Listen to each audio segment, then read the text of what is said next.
Hello everyone, welcome to my YouTube channel. आज मैं आपको NCERT maths class 7th exercise 4.3 से इसका क्वेश्चन 2 कराऊंगी। देखो बच्चे, क्वेश्चन 2 है सॉल्व दी फॉलोइंग। ठीक है, आपको यहाँ पर सॉल्व करना है। जो भी इक्वेशन बना करके आपको यहाँ पर जो सिचुएशन दी हुई है आपको उसको इक्वेशन में पहले फॉर्म करना है एंड देन उसको सॉल्व करना है। ठीक है, देखो पढ़ते हैं। पहले यहाँ पर फर्स्ट पार्ट में दिया है, दी teacher tells the class that the highest marks obtained by a student in her class is twice the lowest marks plus 7. The highest score is 87. What is the lowest score?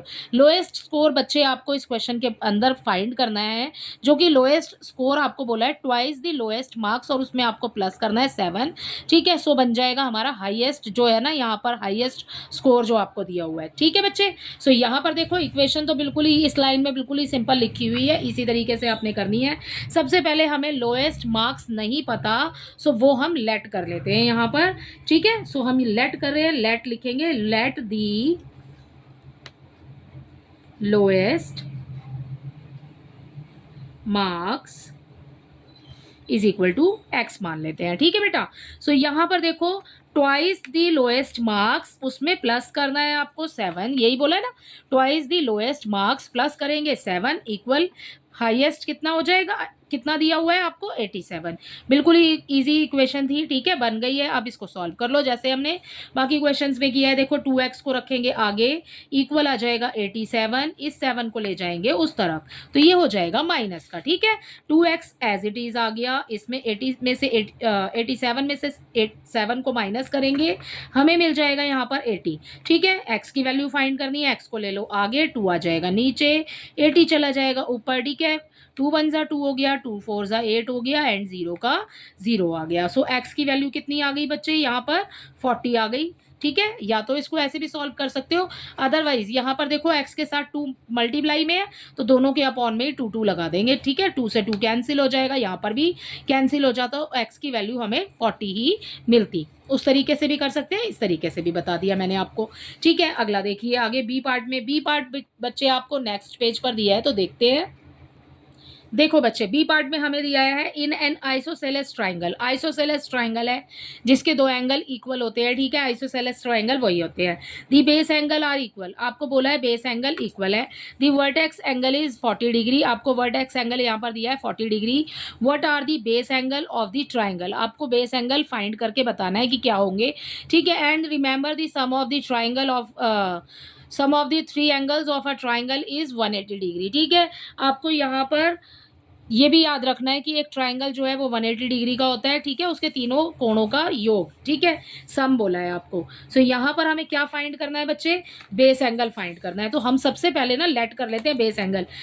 सो समझा देती हूँ पहले figure के according. देखो ये हो गया हमारा एक ट्राइंगल, ये है हमारा बेस। ठीक है, बेस एंगल हो गए हमारे ये। ठीक है, और ये हो गया हमारा वर्टेक्स, ये हमें दिया हुआ है 40 डिग्री। यहाँ पर जो इन तीनों का एंगल्स का, तीनों कोणों का जो सम है ना, वो हो जाएगा बेटा 180 डिग्री। सो ये दिया है हमें यहाँ पर इस क्वेश्चन के अंदर। ठीक है, इतना हमें दिया हुआ है। सो यहाँ पर हम क्या लेट कर रहे हैं, base angle. Let the base angles of a triangle is equal to x. ठीक है, बेस एंगल्स बोला है तो दोनों ही एंगल्स हमने एक्स मान लिए यहाँ पर। ठीक है, मैंने तो एक्स यहाँ पर एंगल्स लिख करके दोनों में ही एक्स लिख दिया है। अब देखो यहाँ पर आपका ये हो गए दोनों आइसोसेलेस ट्राइंगल है, ये दोनों हो गए आपके बेस एंगल। ठीक है, प्लस उसमें एक वर्टेक्स ऐड करेंगे। ट्राइंगल का पूरा सम जो होता है वो कितना होता है, 180 डिग्री होता है। सो ये बन गई बच्चे हमारी इक्वेशन। देखो कैसे करेंगे, एक्स और एक्स में प्लस हो जाएगा, ये हो जाएगा 2x। ठीक है, ये 40 एज इट इज रहेगा, इक्वल 180 डिग्री आ गया यहाँ पर। राइट, अब ये देखो ऊपर वाले की तरह ही हो गया बिल्कुल। 2x रखिए आगे, राइट। ठीक है, 40 को उधर शिफ्ट कर लेते हैं, 180 में से 40 को माइनस करेंगे। सो 2x तो आगे ही आ गया, इसमें से इसको माइनस करेंगे, सो वी हैव 140। ठीक है, x को रख लो आगे, 140 आ गया ऊपर।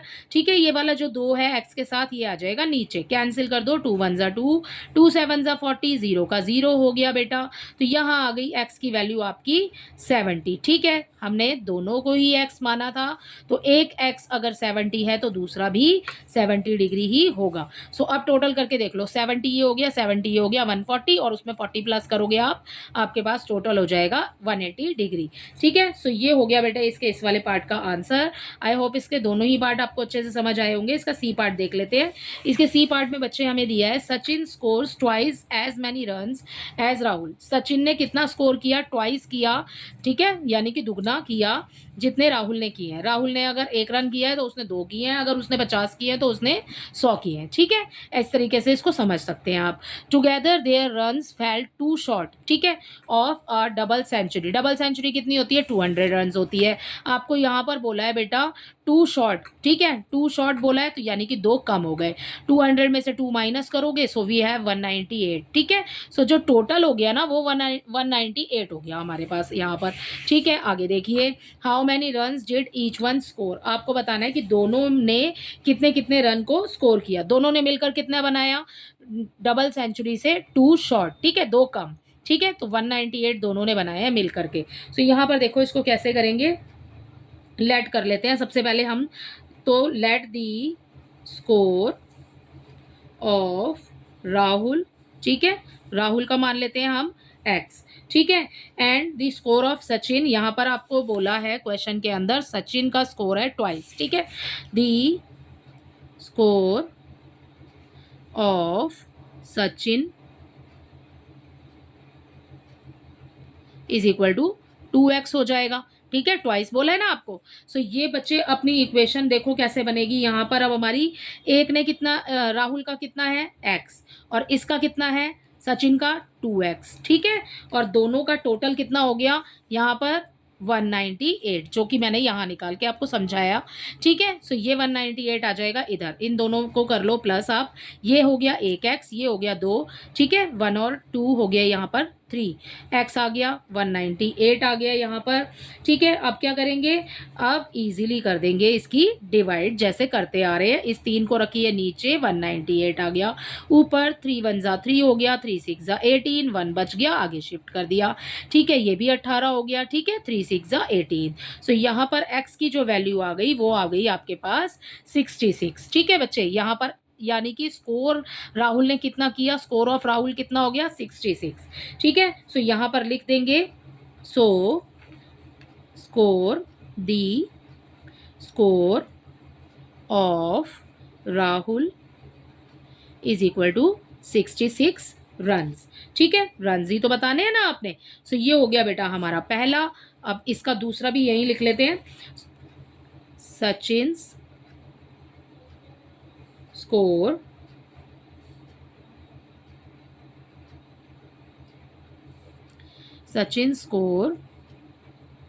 इज इक्वल टू कितना लिया हमने, 2x लिया। ठीक है, 2x लिखा, 2 आगे लगाया, x की वैल्यू कितनी आई है आपके पास 66 आ गई है यहाँ पर। ठीक है बच्चे, सो ये वाला जो 66 है इसकी मल्टीप्लाई इसके साथ हो जाएगी, राइट, कर दो मल्टीप्लाई। 2 का टेबल 6 टाइम पढ़ेंगे, 2 6 जा 12 हो गया। ठीक है, एक हासिल हो गया आपके पास 1, 2 6 जा 12 हो गया, और 1 उसमें ऐड करेंगे, ये हो गया 132। ठीक है, सो ये हो गया हमारे सचिन का score 132 and the score of Rahul is 66। ठीक है, दोनों को प्लस करके देख लो, सो यहाँ पर आ जाएगा 198। सो इसी के साथ आपका सी पार्ट भी कंप्लीट होता है। आई होप इसके सभी पार्ट्स आपको अच्छे से समझ आए होंगे। Thank you.